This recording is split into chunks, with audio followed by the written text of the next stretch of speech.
ए कविता या anti poetry, इसको समझ लेते हैं कि ए कविता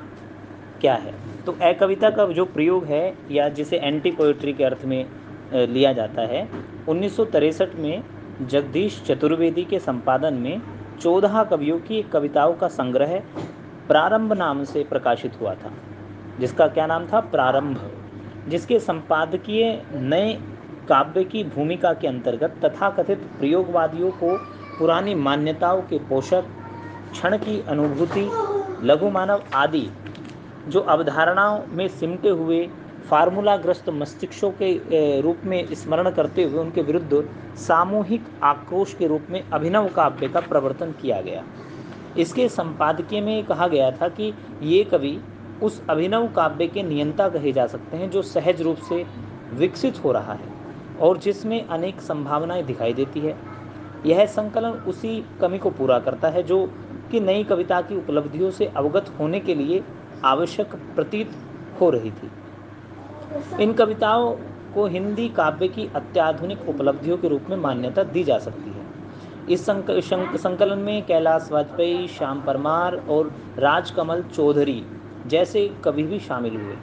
जिनके व्यक्तित्व आगे और अधिक उभर कर सामने हैं। इसके बाद 1964 में रमेश कुंतल मेघ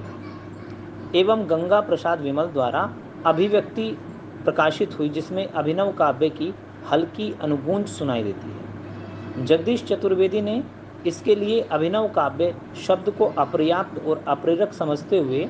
उसके पहले एंटी कविता का सानुवाद लेबल लगा देना आवश्यक समझा और शीर्षक का रूप हुआ ए कविता। क्या हुआ, ए कविता यानी एंटी कविता और अभिनव काव्य, किंतु प्रचलन में ए कविता ही बोलबाला रहा, ए कविता का ही बोलबाला रहा और जगदीश चतुर्वेदी के संपादन में 1966 में ए कविता पत्रिका का प्रकाशन शुरू हुआ।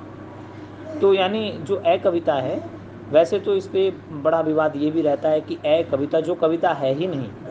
तो वह कविता कैसे हो सकती है। इस पर भी आलोचकों ने अपने अपने विचार बाद में रखे थे।